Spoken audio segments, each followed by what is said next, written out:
Cathedral na pitsto, kanadahan. May white building, PLDT building niya to. Naasan siya ay gi-order ni Padre Anore o economos in charge sa mga properties. Nga pangita dihag lugar para sa CFD. Kaya buo ni mo panalipon na to na, stronghold group. Na elated siya ta CFD. He admires so much the apostolate of the Catholic faith defenders as we reported to him this afternoon. Pero lagi kay primero man itong pagbabalik sa social distancing o mo may itong nabatasan nga mo deliberar ta padayag tagtima. Ang akong tima very strangely nga doon na giday adlaw nga labing balaan sa mga adlaw. Labi na sa adlaw nga ilis sa ipapahulay Sabado nga gibahunong. Nga atong batbaton karon. Kaya nga atong mga igsuon nga mga SDA Seventh-day Adventist. Nangingon nga, well, Salmos 89:34, the laws of God shall continue forever. And God Himself, even God Himself, will not change His laws. Ang balaod sa Diyos mulungtad, o mismo ang Diyos, diligim usam niya. Pero mingon ta nga, it is not the law of God that was changed, but that was the law of Moses. Kaya sa 2 Kronikas 8:13, si Moises mo'y nagbuot o nahimong magbubuot unsang adlaw ang igpapahulay. Unsa ang tulumanon nga gilagda sa igpapahulay nga gibaod ng Moises. Nga ba, sa libro ni Oseas 8:12, nadugang sa balaod sa Ginoo 10,000, 10,000. Sa uni mo pagtuman na ng 10,000 additional laws Moses. Manaway nagatuman. Sa Nehemias 13:18, why nakatuman bisan ang mga ginikanan. Sa Ezekiel 20:21, bisan ang mga anak, why nakatuman. Kaya why nakatuman as the principle of the existence of law says. Obi ratio legis sisat, lex sisat. Kung ang kahulugan sa balaod mahunong, kanang balaod ang mahunong sa kanang. Muna sa Oseas 2:11, mingon ang Diyos pahunungon ko ang iyang igpapahulay. Kung sa may parallel, timbang at bang sa Sabado niya ito, wala pa. Ang Sabado lang yung igpapahulay. Katong tinuig siya igpapahulay. Sinimanang igpapahulay. Ngayon kung Ginoo pahunungon niya. Sa may pahunungon niya sa Domingo pa man. Muna ang anak ta magsugod nga nung Domingo. Kay sa Sirach City 33, nagingon ang Diyos nga naman nga doon ay mga adlaw nga mas balaan kay subang mga adlaw. Sirach City 23. Nga naman nga doon ay mga adlaw nga balaan kay subang mga adlaw. Kay gimbutan sa Diyos.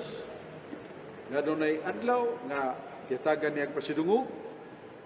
And the words in English, He sanctifies and dignifies the day. Huwag sabutan ng dignifies, iyang pasidunggan, o sanctifies, iyang ibalaan. Kanang adlaw na himong balaan o labaw sa tanang mga adlaw. Huwag sabag kong tugon, kay doon na namatay na hibawaan sa daang tugon, Leviticus 23:23, nga unang adlaw mo'y labing sulimning igpapahulay. Unang adlaw, sulimning igpapahulay. O kang ikawaw kadlaw. Kung magisgot kag 7 kadlaw simana, ang ikawaw, Domingo gyapon. Kung di kapito ng Sabado, Domingo gyapon ang unang adlaw. So muna nga, mangita ta, unsay gisulti sa Ginoo may tungod sa unang adlaw. Nasa 1 Pedro 1:3.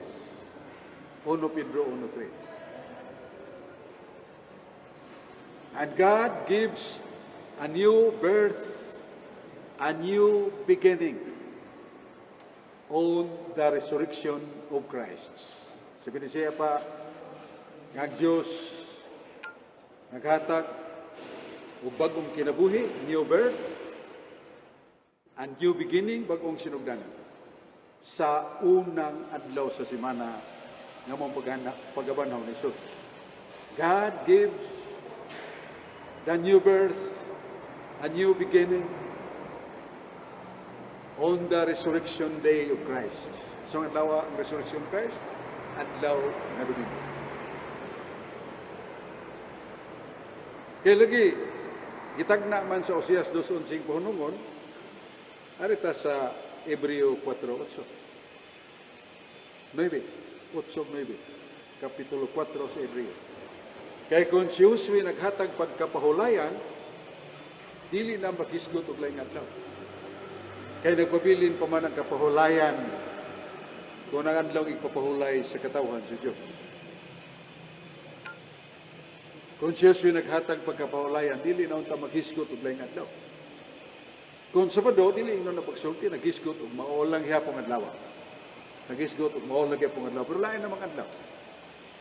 Kung sa unsa man ang laing adlaw, kinsa may nagsugod niya na. Basta na to sa San Juan 20, 19:26. Nga kada adlaw Domingo, pagabanaw ni Jesus, si Jesus magpakita siya mga tinunan.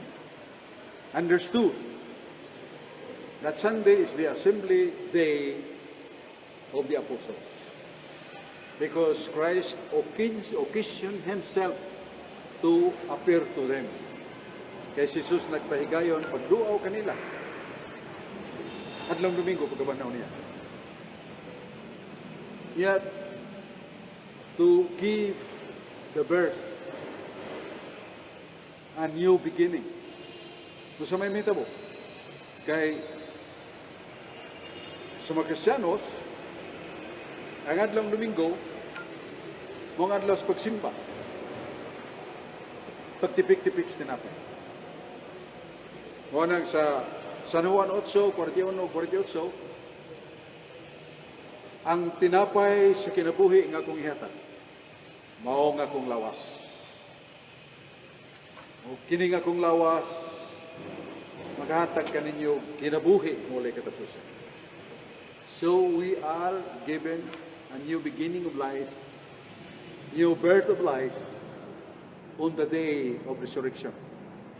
Manang mahibong ka kay San Pablo, sumala sa Buhat 20, versikulo 7, unang adlaw sa semana. Gitipik-tipik niya ang tinapay, gitaas niya ang iyang walit. Unang adlaw sa semana. That was Sunday. Yeah, there was a concurrence. Communion, the body of Christ. Manang new birth, a new beginning. Masaman, ang the resurrection of Christ. Nagpadayon na ko, ingo ng mga Sabadista, with due respect. Kaya ang Ginoo dili man bakakon. Kung naay gipahunong, naay nagipadayon. Oseas 2:11, pahunungon ko ang iyang ipapahulay. Sa may ipapahulay ka niya itong ibadayan sa mga Hudiyo. Sabado, o pa may Domingo. O pa man mabanhaw si Jesus. So, dili Domingo may ipahunong. Kunili ang Sabado sa mga Hudiyo. Muna nga, ang adlaw nga Domingo, gihimo nga mo'y adlaw sa pagkatigom sa espirituhanong katuyuan. 1 Corinto 16:2. Matag unang adlaw sa semana, magtigom ka mo.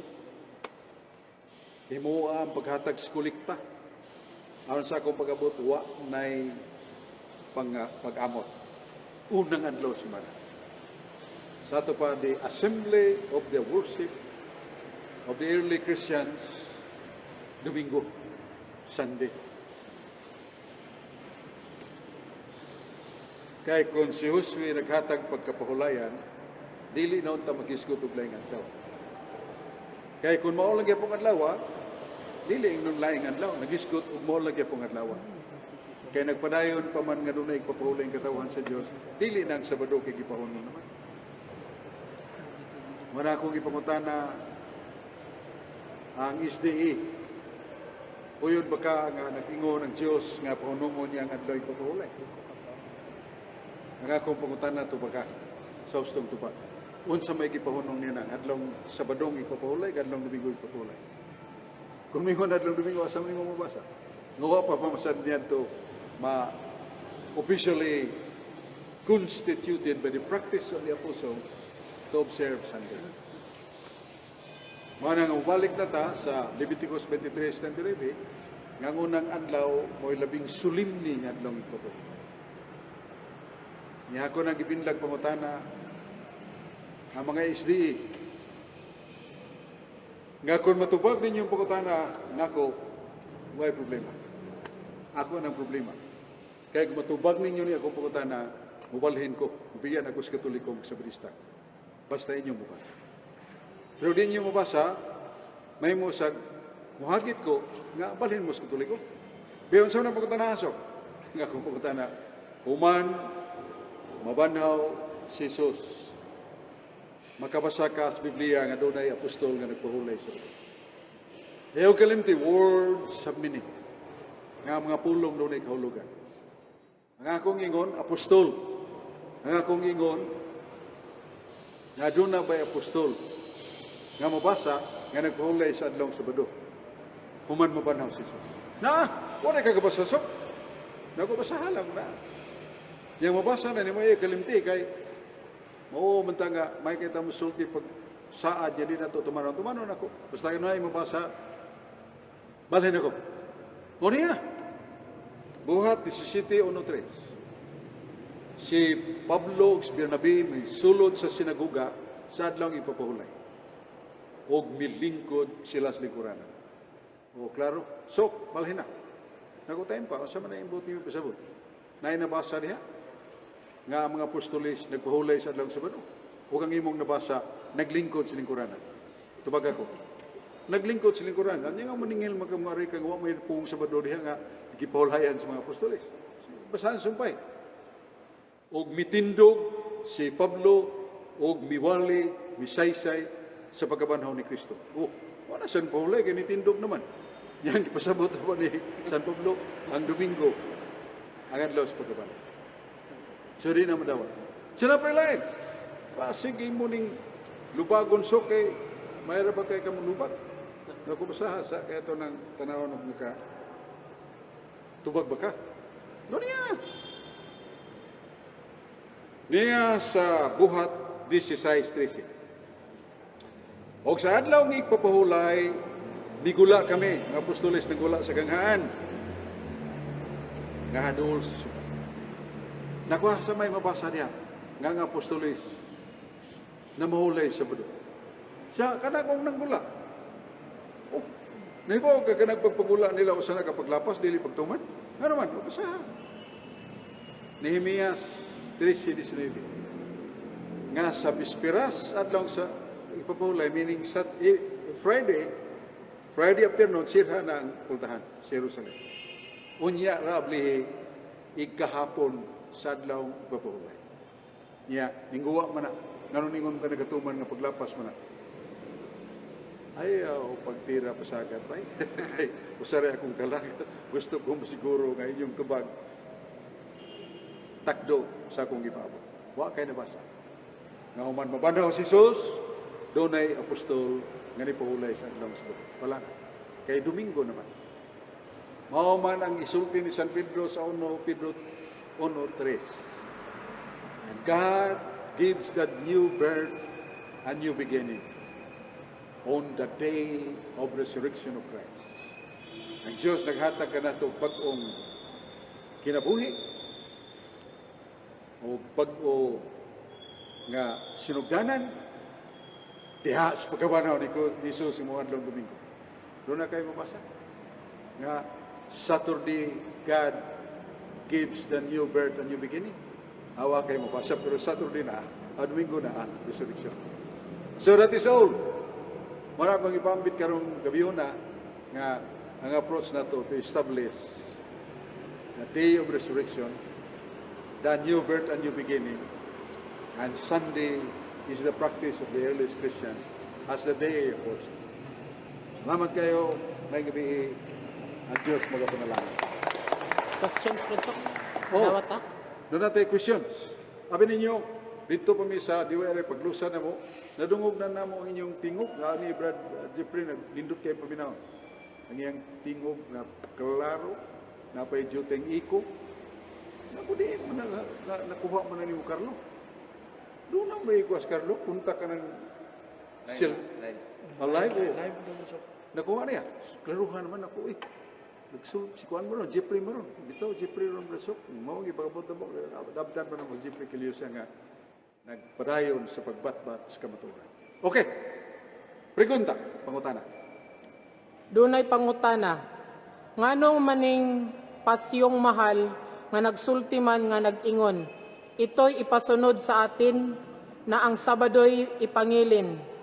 Unya, Domingo may gihisgutan nga ang basahon nga pasyong mahal naghisgot mag-Sabado. From General Santos City. Kinahanglan makatuon sila sa dictionary.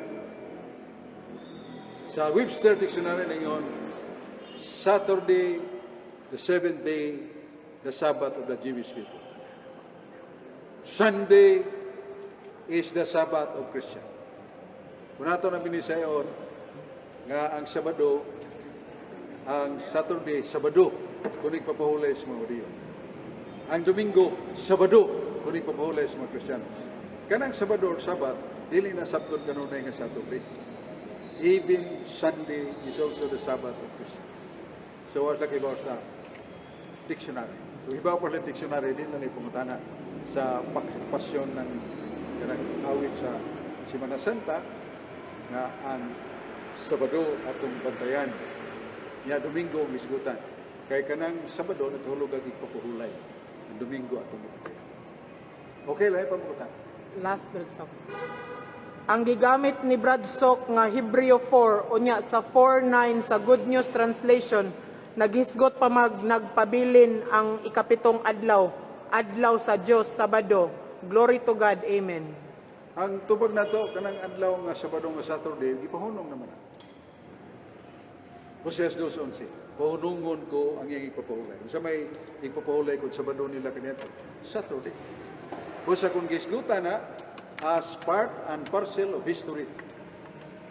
Part and parcel of history nga once upon a time the Jewish people keep Saturday as their Sabbath. And it is ended on the cross. San Pablo pa ayaw itugot karon. Nga doon ay maghukom kaninyo may tungod sa adlang ipapahulay. Kay landong kini sumabot. Tulumanon kining sinuwat nga supak kanato o gipahunong na ang maong ipapahulay. So, tingaliwan ang labasahe sa Pablo Colosas 2, 14:15-16. Nga ang maong ipapahulay nga Sabado, gipahunong na, tulumanon nga supak. So, kanang ipahunong, dili na yung padayon, pahunong gani, hunong. Ang hinto ay hindi isang salita nga lumalawasan, patutuloy-tuloy. Ito, wala na ito pagsubutan. Okay, dahil pumunta na. Wala na Brother Sok. Wala na niya. Pasalamat ha, karon ng atong new beginning, daghan magyapunta. With the instance of Brad Adam Ampere, ngayon ang i-announce niya ako sa itong Domingo, sa itong DYHP ako siyang i-announce. Muna nga, pabuta sa sunod tiyaling Lunes, na naman tayo ample way of distancing, may gihangyo ni Padre Undoy Granada, Padre Nelson, muna nga kabalik na ta. So nga itong seeing to each other and somewhat enriching the Catholic faith defenders of the defense of the faith, mabalik na nato. Niya, nindot kayo ang labas imong sulting nina. Pero hibuong ko kay, buwan na tas diway arim. Nagsugod na dahil do. Hindi na ko replay na to. So, live nun so. Ngawa na nga, na, di ay live ni Carlo Marinas o ni Dennis Abarquez. Just fair ako na. Salamat. Closing prayer. Closing prayer. So, palihog, magampo na, manindog ta. Salamat at Ginoo. Sa ngalan sa mga sa anak sa Espiritu Santo. Amen. Ginoong Diyos, langit ka mga salamat sa imong bugmaw kayo. Salamat mahal ng lahat, itapok ni mo pag-usap. O ginawag nga tawag mo na sa mga pumakawanan, ayaw pang nga ng mga ng kadasig, Isaya sa Sinodosay, bigalanin ng mga lalaki sa tulong sa Diyos, wala'y pahulay. Sulit yung pahulay. Muliskanso ng ito po yan. Malayo rin mahal ng lahat. Senyor San Jose, patron sa mayong pagpahulay, iyan po kami, Santa Maria Virgen na Munihan, iyan po kami. Ginoong Isus, luwasa kami sa tanang kadalatan. Amen. Amen. Ngalan sumahan, o sa anak, o sa Espiritu Santo. Amen. Congratulations, pero okay.